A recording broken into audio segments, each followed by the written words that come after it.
Hello, my name is Michael Camper, and I'm part of the audio team at Epic Games. This is the fourth in a series of short videos to help you understand how to use the audio features available in the beta release of Unreal Editor for Fortnite, which I'll also be referring to as UEFN. For more detailed information on working with the UEFN, I've provided some official documentation lists in the description below. In this video, I'll be showing you how to import audio into your project and how to prepare the audio for being used in your island. Over the course of creating your project, you may import hundreds of files, depending on the type of experience you are creating for your island. There are two things you can do to keep your audio organized. Create a basic folder structure and a naming scheme. The first thing I'm going to do is create a general audio folder in the top level of my project's content folder. Within that, I'd recommend creating 3 subfolders, one for your sound effects, one for your music, and one for your voiceover files, FX, MX, VO. As far as a file naming scheme goes, you can do whatever makes sense, but I would recommend appending the same 2-letter designation to each type of file. That way, you always know the type of file you're working with when you come across it in your project later. Before we get started importing audio into the island, a quick word about content validation.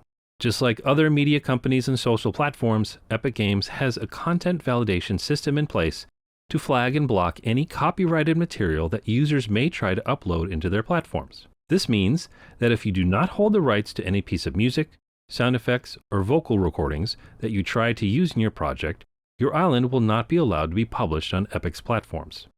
I've included a link to the Fortnite creator rules in the description below. There are 4 types of audio files that can be imported into UEFN. They are FLAC, OGG, AIF, and WAV, with WAV files being the most common type used in the game industry. Once your files are imported, they will be converted into the BINC format to be played back in your island experience. There are 3 ways to import audio into your project in UEFN. The first is to simply drag your file from the desktop folder to the appropriate content folder in your project.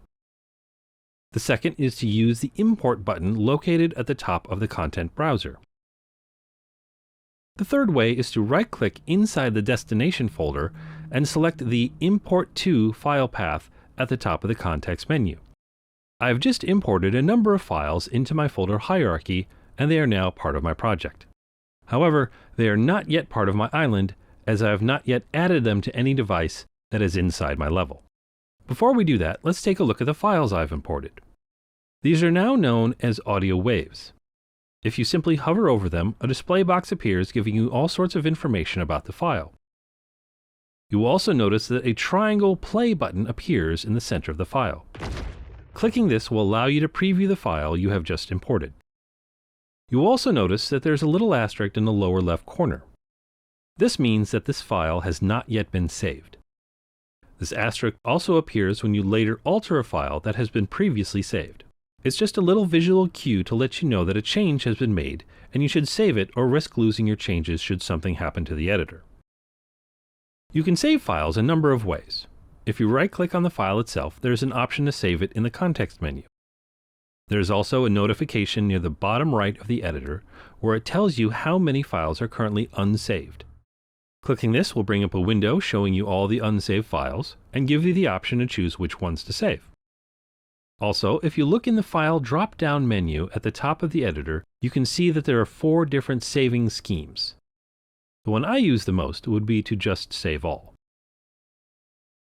You'll notice that our newly saved files have a green plus sign. This means that the file is now queued to be added to some sort of revision control. I'm not going to go too deep on what revision control is and how to use it, but it's basically saving a version of your project in the cloud and allows multiple people to collaborate on an island project together. Unreal offers its own revision control solution, or you can use a variety of other popular commercially available systems. I'm just going to leave it on Unreal for now. If you double-click on the files, you can see a few fields of information about your file were also available in the Hover Over box. There's only one part you can manipulate, and this is modulation, but that is something we'll cover later when we go over mixing. The last thing I'll show you about sound files is that you really can't do much with them on their own. If you try and drag them directly into your island, you'll see that this action is not allowed.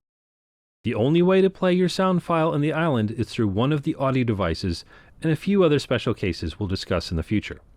For now, that wraps up our introduction to adding audio files to your UEFN project.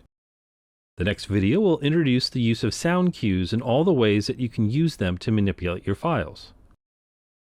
Until then, thank you for watching, and I hope you enjoy creating your own islands in the Unreal Editor for Fortnite.